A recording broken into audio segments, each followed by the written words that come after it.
Major indicators, such as VIX, oil prices, TNT, and the yield curve inversion, broke out from a long trend on September 6, what could be a huge warning sign for the US stock market. Last Friday, September 6, 2024, major indicators just broke out of their long trend. So, in this video, right away, I will show you on the charts how these breakouts happened. Then I will explain what usually happens when those indicators move, and what it means for the stock market. First, as you can see on the weekly chart, the VIX, on a long downtrend, just broke out from the trend line that started in February 2020, and has already retested and reacted on the trend line, signaling that it has shifted to an upward movement. Now, let's show you the 10-year US Treasury notes chart. As you can see, the bearish trend line that started on September 2020 has just been broken, which signals a shift from bearish to bullish momentum.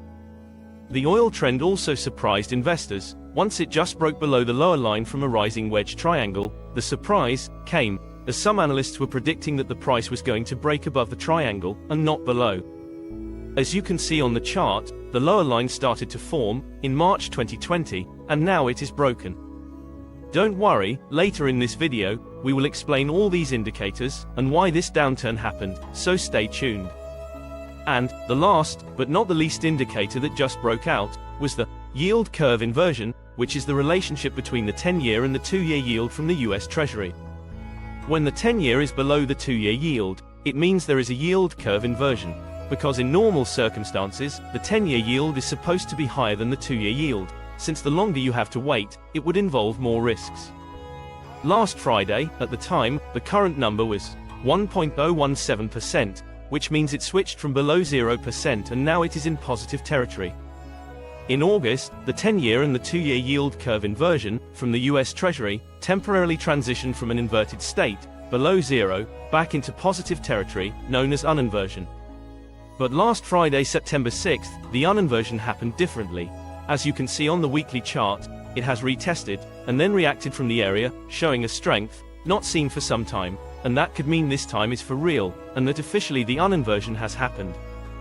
Historically, this signal has preceded economic downturns, as seen before the 2001 recession, the 2008 financial crisis, and even the Great Depression in 1929.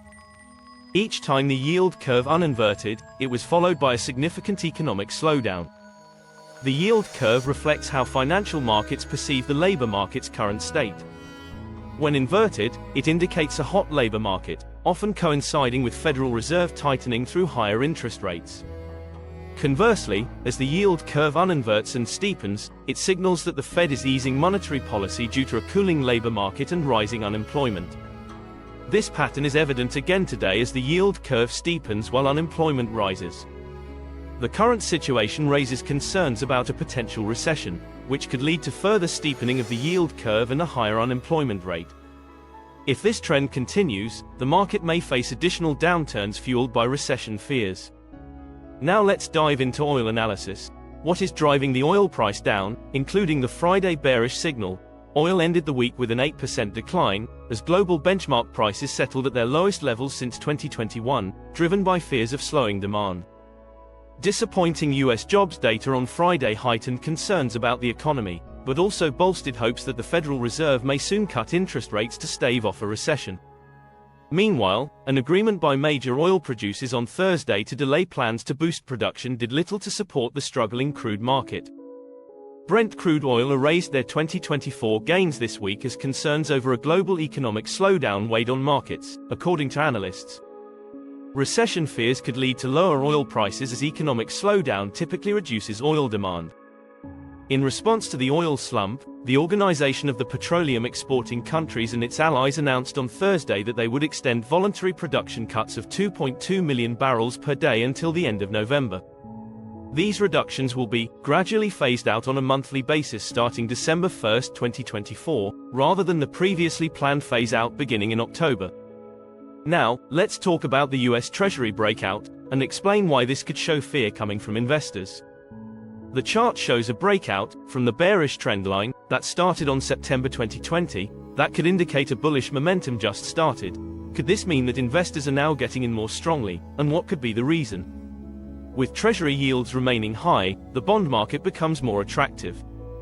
It is important to understand that the price and yield of bonds determine their value in the secondary market, and they have an inverse relationship. This means that when bond prices rise, yields fall, and vice versa. Treasury securities are considered safer investments relative to stocks because they are backed by the US government. Bond prices and yields move in opposite directions, which means that falling prices boost yields and rising prices lower yields. In general, you'll make more money buying bonds when interest rates are high. When interest rates rise, the companies and governments issuing new bonds must pay a better yield to attract investors. Your investment return will be higher than it would be when rates are low. Do bonds go down when stocks go up? An interesting fact between stocks and bonds is that they tend to have an inverse relationship in terms of price, because bonds prices go up when investors are risk off, and stock prices go up when investors are risk on. Therefore, when stock prices rise, bond prices fall, and vice versa. Historically, when stock prices rise and more people are buying to capitalize on that growth, bond prices typically fall on lower demand. Investors are simply following the money. When stocks are rising, they prefer to put their money in stocks rather than bonds. A shift in the bond market is raising hopes that the US economy might dodge a recession, because it could show how fast the Fed will cut rates, starting on September.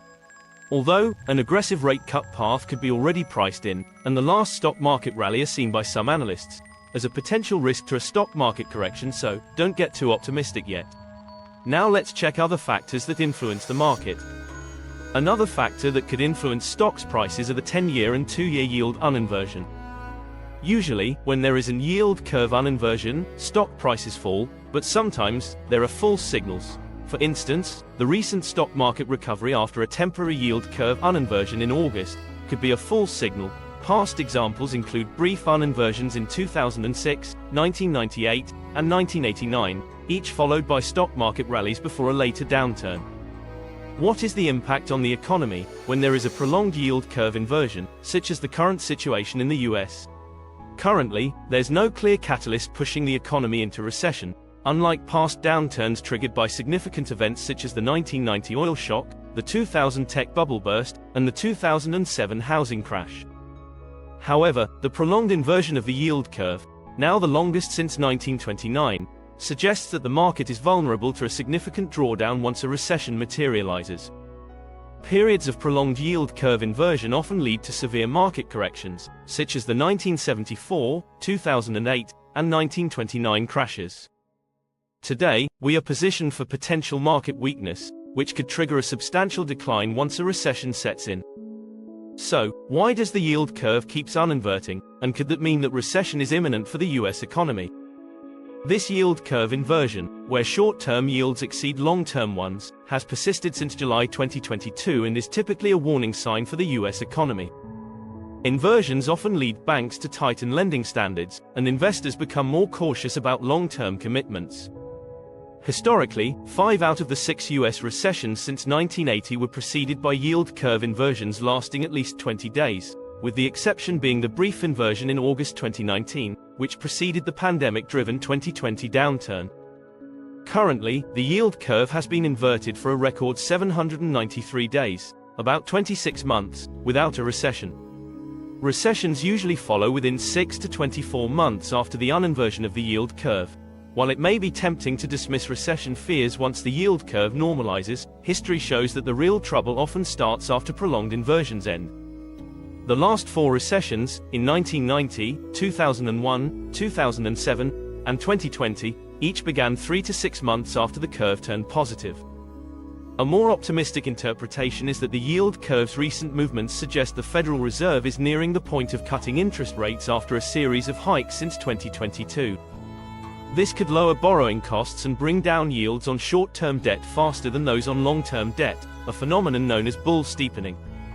When this occurs, it often signals investor optimism about future economic growth, potentially pointing to a soft landing rather than a recession.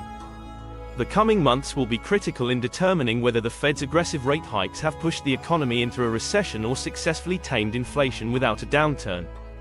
This will clarify whether the yield curve's predictive power has failed in this cycle or simply taken longer to manifest than in the past, as noted by Jim Reed, Deutsche Bank's global head of economics and thematic research. Understanding the yield curve and its significance. The yield curve visually represents how interest rates on bonds vary with different maturities. Typically, longer-term bonds, such as 20 or 30-year Treasuries, offer higher yields than shorter-term bonds, like 10-year Treasuries, which, in turn, have higher yields than short-term instruments like 3-month T-bills. In a normal environment, the further the maturity, the higher the yield, reflecting the greater risks associated with longer-term lending. However, this relationship can break down when investors sense economic trouble, as seen in mid-2022 when yields on 2-year Treasuries climbed above those on 10-year bonds. Historically, this is when economic warning signs start flashing. The VIX breakout and the stock market. VIX was on a long downtrend, and on this last Friday, just broke out from the trend line that started in February 2020. But what could have triggered this breakout, and how could this be related to the S&P 500? As you can see on the VIX weekly chart, it has already retested and reacted on the trend line, signaling that it has shifted to an upward movement, and it is related to another breakout from the S&P 500. The S&P 500 index, SPX, finally broke out of the narrow trading range it had been stuck in for nearly 3 weeks, but to the downside, surprising many investors. This move has now established a strong resistance zone between 5,560 and 5,650. In times of market volatility, the VIX often spikes higher, reflecting increased demand for puts, as investors hedge against further declines. Conversely, during bullish periods, reduced fear leads to less need for protective puts. A high VIX signals heightened investor fear, while a low VIX suggests complacency, patterns that have historically repeated in bull and bear market cycles. Notably, the resistance area on SPX sits just below the all-time high of 5,670, creating a significant hurdle for setting new records. While a new high is still possible, it's proving more challenging than anticipated. On the SPX chart, there's an unfilled gap between 5,463 and 5,500, and filling this gap could be a positive development. However, if the correction deepens and breaks below 5,370, it could trigger much heavier selling. The sharp market drop has caused the VIX to spike sharply, indicating that the fear gauge is back in spiking mode. In summary, the main indicators that influence the stock market are just now showing real signs of fear from investors, reflecting on S&P 500 prices, but its main support is still not broken, and new all-time highs are still not out of the game. But, if prices keep searching for new lows, the warning signals will be confirmed, signaling an imminent stock market crash, a huge warning for the bulls. The critical level to watch on SPX is 5,370. A close below this level would be a very negative signal for the stock market. In this case, buckle up, because huge waves of volatility will be coming in, and sharp drops in the stock market could be possible. Thanks for watching. Good luck and good profit. By Edward Cash Trader. Please read the disclaimer in the description below.